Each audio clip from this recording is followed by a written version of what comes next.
Hi, Dan. My name is Michelle, and I have been with my husband for almost 13 years. I'd say probably within the last 5 years or so, he has progressively lost all interest in sex, to the point of actually claiming to possibly be asexual now. We had sex exactly twice last year, and they were both times initiated by me, and both times were just awful. He does still masturbate, which, leads me to question the theory that he has absolutely no interest in having sex with anybody. But he says that masturbation for him is just like a function, he just does it to get it over with. And that, the fact that he doesn't seem to have much interest in having sex with me, I shouldn't take that personal because he doesn't have any interest in having sex with any other woman or anything. I've even asked him if he could possibly be gay, and he says no. The only reason this is starting to I'm starting to wonder if this could be an actual condition with him is because his brother also claims to be asexual and has for some time, and he really doesn't have a sex life, and he really doesn't seem interested in having sex with anyone. And I've known this about his brother for a long time. So I just wonder if this is an actual, thing. Is it biological? Could it run in their family? I've done a little bit of research about it online, and the things that I've seen make me wonder if maybe this is true. For instance, I did see online where they say asexuals do masturbate, but they view it as a function, like going to the bathroom, just get it over with. And that it is possible to have once been sexually active, as my husband once was, and then to just lose interest in sex altogether. But my question is, where does this leave me? I'm 30. I'm, starting to feel that whole sexual peak phenomenon. And, I've got nobody to fuck, basically. I have no interest in cheating on my husband with a man. We have discussed that. He obviously isn't really crazy about the idea of me having sex with another man. And to be quite honest, I'm not either. I am not looking for that. I am not looking to just go out and get laid for the sake of getting laid by a man, and I stress that because I am bisexual. I would be interested in having sex with women, and he has claimed that that would be okay, but I don't think it's sincere. Whenever a situation comes up where it looks like that could, maybe happen, he kind of questions it in a negative tone, like, oh, you're not going to fuck her, are you? And when I, bring this up, like, hey, I thought that was going to be okay, he's like, oh, it is. I wanted to know. I just want to know. I'm just curious about what your take is on the situation. Can I ask you the most important, obvious question? No, I haven't had sex. No, well, there's that, too. Do you have kids with this dude? No. Okay, good. You should leave him. Aww. Oh, unless you love him. Everybody says that. Everybody's so, quick to say that. I mean, I've been with him for 13 years. Right, but he's pulling a unilateral bullshit move, which is either he's asexual or he has no sex drive. It's just collapsed, and he's not interested in recovering it, or he's not attracted to you at all anymore. And we can't know the answer to that. We can't know which one it is without, of course, drilling a hole in his head and digging around in his brain, which is unethical, I've read somewhere. Yeah. So the question for you isn't, what's up with my husband? The question for you is, what are you going to do? Now that you know what the score is, which is you and he are not going to be having a sexual relationship anymore, and this thing, he doesn't care about sex, he's asexual, he's not interested in sex, masturbation is just, draining his prostate gland and a function. If that's actually how he felt, he wouldn't be so weird and controlling about you having sex with other people, or you having a lover. I hear you when you say you don't want to have sex with some random guy or girl, but someone in your situation can find someone who is in a marriage much like your own, who's in the same situation you're in, and have not, just a fuck that's random and anonymous, but a relationship where you two, outside of both your marriages, are meeting each other's sexual needs that aren't being met at home. But your husband has to, if sex ain't important, he can't be annoyed if you do this unimportant thing that he's not interested in with other people. Yeah. He can't require that you're sexual. He can't ask you to die with him sexually. Yeah. That's not fair. For a long time we didn't, I did the, why won't you fuck me? Well, I did all the nagging argumentative stuff for a long time. And then for a while, I just kind of let it go. And I was like, he'll come. His whole thing, and this is something I didn't mention in my initial call, but I'd say probably within the last 5 years or so, he's really sunk into some kind of a depression, and he'll even say that. Is he getting treatment for it? No, that's what I can't get him to go to a doctor. He's like the eternal optimist. Everything will get better. He's the depressed eternal optimist. Yeah, I know it sounds ridiculous, but like it's just constantly like everything will get better. I just my job needs to work out. They've been dangling this position in front of him for years now at his job, and it's starting to come to fruition, sort of. They're working up the money deal. Who gives a shit? Not fair, not fair. Who thought, fuck him. I'm sorry. I understand that people get depressed, but you can't expect someone that you're in a relationship with to just write you a blank check or cut you every benefit of every doubt because you're sad. Like, it's, I'm fine. People get depressed, but you have to work on it. You have to work toward getting better. And it's one thing to, like, stand by someone's side for a few years or even 5 years as they work on their depression, as they try to get healthy so they can be a completely well-rounded partner for you again.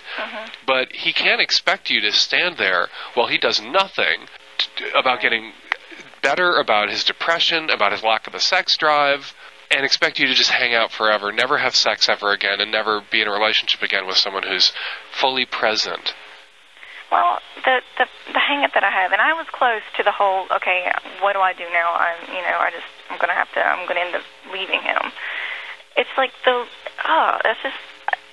it's like, I heard you say the other day, the whole, other than that Mrs. Lincoln thing, other than that, I love my marriage.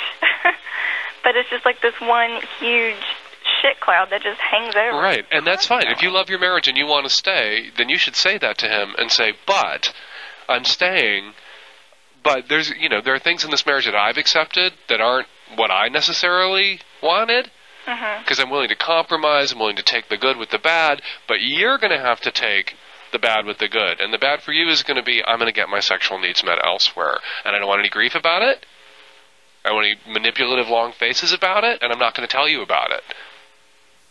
That's a good idea. Because his, like, you have to tell me, that's a way of saying you may not do it. Right. There's been people in marriages where the sex is cut off, and then the sex cutter offer says, I don't care what you do or when you do it, I just want to know. Right. They're establishing a really high bar, because it's really hard to tell under those circumstances. Like, I don't care, and honest to God, I don't even want to go out and find a guy.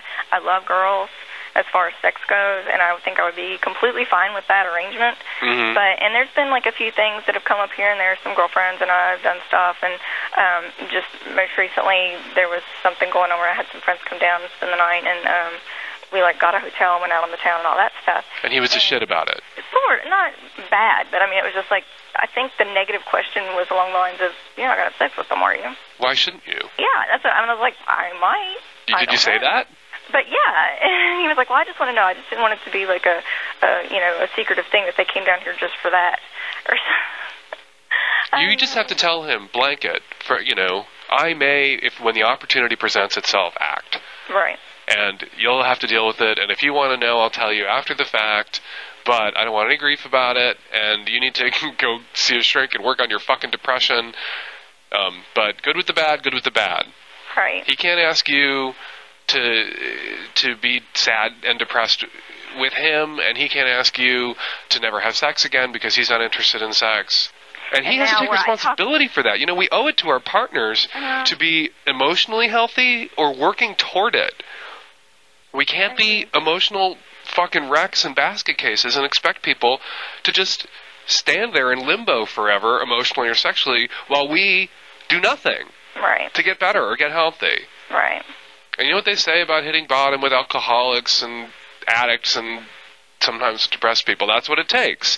So maybe what it's going to take for him is for you to start fucking other people, or for you to leave him before he gets off his ass. I let it be known about a month ago that was where I was at. Like, I just came out and asked him, how much longer do you expect me to sit around and wait for you to, get your desire back? And it was like, what are you saying? Are you thinking about leaving? I said, I'm just going to say it again. How much longer do you expect me to wait and work on this? Well, after that, our relationship actually got better, but there was still no sex. Like he heard a lot of what I was saying as far as like other issues we had, and good. And then you should keep up in that vein, because what that did was communicate to him that you're not willing to exist in this limbo forever. Right. That you require movement. And so I keep hanging on to that whole. Well, don't hang on to the hope. Like, you got to deliver the ultimatum and mean it. You got to say two things: I'm going to leave you eventually, unless there's change, and I'm going to fuck other people as soon as possible, as soon as I have the opportunity, because I'm fucking horny and neglected. So suck on that, Mr. Depresso. My whole thing is, would it be worth it? What if I, went out and acted on whatever, and I said that, so deal with it, because this is how it is, and he divorces me, and I'm, alone, and that was. You're alone in 30, you're alone in 30, which is young. You're at your sexual peak. You're bi, so you have tons of options, right? Sexually, yeah.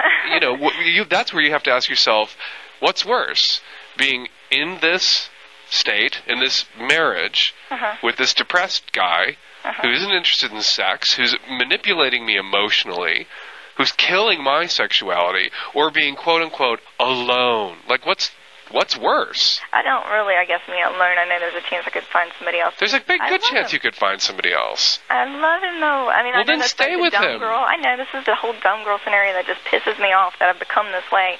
But it's like, I know you've been in a long relationship for a really long time. And then what if this happened with your partner and he decides he no longer wants to have sex? What if if it happened with my partner, I wouldn't be quick to leave him, particularly because we have kids. Right. But I would be quick to say, you know what? The relationship isn't what either, it's not going to be perfect for either of us anymore. Okay. And I'm going to get my needs met when and where I can, and I'm sorry that it has to be this way, but you have to take responsibility for this state of affairs. Right. And there would have to be renegotiation about the terms and limits and the vows and the commitment and what the relationship was about. If you want to stay with him because you're companions and you like each other and you love him and you have this history and you don't want to throw it all away, stay, but he can't ask you to stay and be miserable with all these needs that aren't getting met. You can stay if you can come to terms that get your needs met, where you're accommodated. Waka waka waka. Right. But you have to stand up for yourself. I think you've kind of helped me make up my mind, because I've thought for a while that, like I said, there have been some opportunities coming up lately, and there might be a couple more in the future as far as girls that I'm attracted to that I'm friends with and are kind of along the same lines as me. Go get 'em. And I've always kind of held back a little bit. Go get them. Yeah. Go get them. And not tell him. And you should tell him, but it should be blanket. After the fact. Not after the fact or before the fact. You just say, you know what, when opportunity presents itself, I can't wait anymore, and I will seize that opportunity, and you just have to know that. Okay. Period. We're going to have that talk tonight. And then you have sort of blanket immunity.